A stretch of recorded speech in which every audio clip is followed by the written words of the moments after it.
है। दुनिया की दो बड़ी सभ्यता भारत और चाइना, इस दोनों को कभी सामने आने नहीं दो, मिलने नहीं दो, और ये दोनों दुनिया को एक तरफा कर सकता है। इसलिए इस दोनों के बीच में रिफ्ट क्रिएट करते रहो, और ये अमेरिकन और अमेरिकन मीडिया के स्टूज ने ये पूरा धंधाबाजी का खेल किया, और उसमें खास तौर से कम्युनिस्टों की बड़ी भूमिका थी। कम्युनिस्ट एक तरफ चाइना की बात करते थे, लेकिन उसको डूबियस कैरेक्टर तरीके से वो जो पॉलिटिकल स्टैब्लिशमेंट है उसको वो भारत में लाना चाहते थे, डेमोक्रेसी को खत्म करने के लिए। लेकिन चाइना को की अपनी परेशानी है, हम उनके इंटरनल मामले में नहीं पड़ेंगे, लेकिन चाइना के बाकी जो अच्छी बातें हैं उनके साथ हम राब्ता बना सकते हैं, अच्छा कर सकते हैं संबंध को। चाइना ने क्या किया मित्रों, और आज मैं दावे के साथ कहता हूं कि मोदी को अगर ट्रंप की इस खतरनाक प्लानिंग से किसी ने बचाया है तो वो चाइना है और रसिया है। चाइना ने कैसे बचाया? चाइना ने फौरन जैसे ही ट्रंप ने ये एग्जीक्यूटिव ऑर्डर साइन किया और ये इंपोज कर दिया, फी हाइक कर दिया एम्प्लॉयमेंट के बदले में, तो चाइना ने कहा कि स्टेम, साइंस, टेक्नोलॉजी, इकोनॉमी और मैनेजमेंट, स्टेम करके इसके लिए उन्होंने खास पॉलिसी बना दी, घोषणा भी कर दिया, और कहा कि हम ग्लोबल टैलेंट को बुलाते हैं अपने यहां। तो हमारे आईटी इंजीनियर्स को, हमारे सॉफ्टवेयर इंजीनियर्स को, आईटी सेक्टर्स के और एम्प्लॉय को, चाहे वो एचआर में काम करने वाले हों, चाहे वो प्रबंधन में काम करने वाले हों, उनको घबराने की जरूरत नहीं है। चाइना ने आपके लिए एक डोर ओपन किया है, और दूसरा, आपदा में हम अवसर तलाश सकते हैं। अगर ये आपदा आई है जिसके लिए हाई पावर मीटिंग हो रही है, जैसे ये जो कंसल्टेंसी कंपनियां हैं, उनको अब धीरे धीरे बाहर का रास्ता दिखाने के लिए नरेंद्र मोदी की हाई पावर कमेटी फैसला ले रही है। उसी प्रकार से ये जो बड़ी टेक्नोलॉजी कंपनी है उनके ऊपर डिजिटल टैरिफ भी इंपोज करने की प्लानिंग हो रही है, जो हमारे यहां से लाखों करोड़ रुपए कमा के लेके जा रही है। आप देखेंगे कि हम लोग जिस नेटवर्क पे काम कर रहे हैं, इसमें हमारा 40 और 60 का रेशियो है। वो 40% वो ले जाते हैं, 60% हमें देते हैं, और उसके बाद टैक्स भी हमारे ही कोटे से कटता है।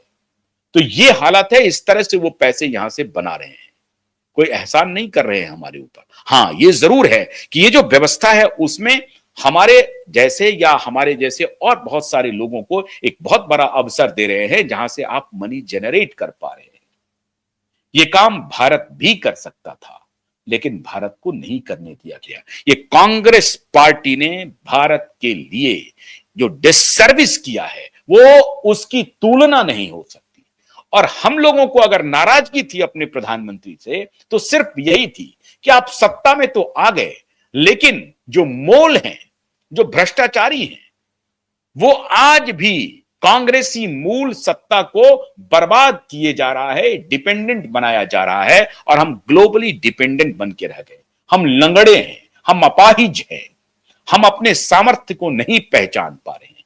और इसीलिए आपके सामर्थ्य को जब तक आप पहचानेंगे नहीं, तब तक आपके ऊपर तलवार लटकती रहेगी, और तब ये आपकी बलि भी लेने की प्लानिंग करता रहेगा। इसलिए ये जिसको आप विप्रो, टीसीएस, इन्फोसिस, जिसको आप महान समझते हैं, इन्होंने हमारे साथ कोई अच्छा काम नहीं किया है। हमारे इंजीनियर्स को इन्होंने पीरियोडिकली 15 साल में तो एक आबादी जवान हो जाती है, इन्होंने 2 पीढ़ियों के साथ अन्याय किया है। आज 12,000 एम्प्लॉय आज सड़क पर है, वो कहां जाएंगे?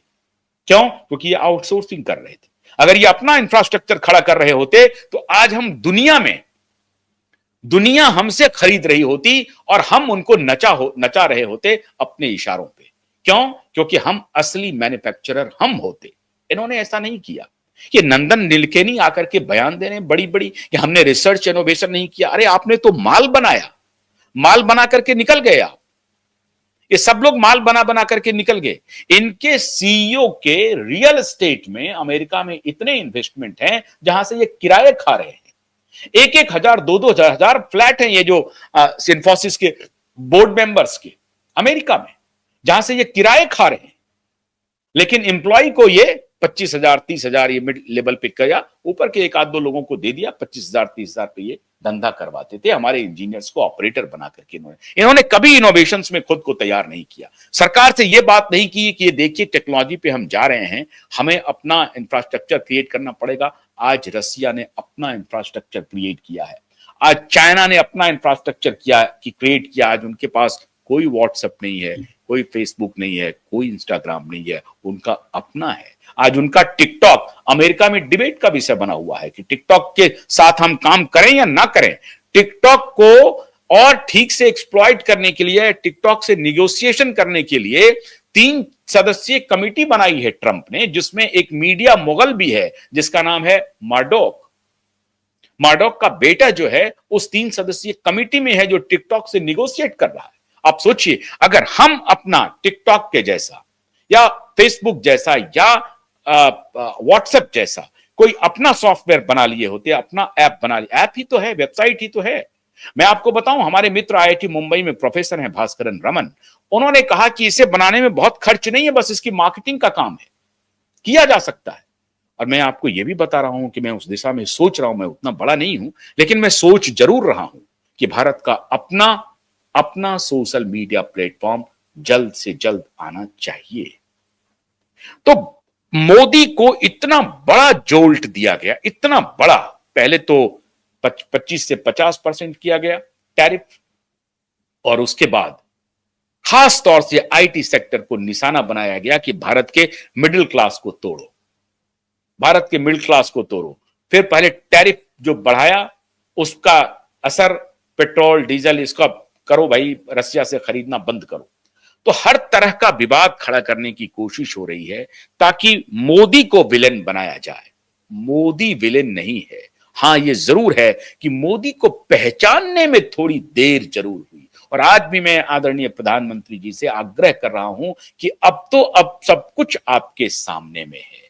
कोविड के दौर में जो बातें हुई वो अब आपको साफ साफ समझ आ रही होगी कि ये तंत्र कहां से चल रहा है। जियोपॉलिटिक्स को बहुत गंभीरता से समझने की जरूरत है, और उसके साथ साथ अपने इंटरनल रिसोर्सेस को स्ट्रांग बनाने की आवश्यकता है। जब हम मंगल ग्रह पे जा सकते हैं 489 करोड़ रुपए में,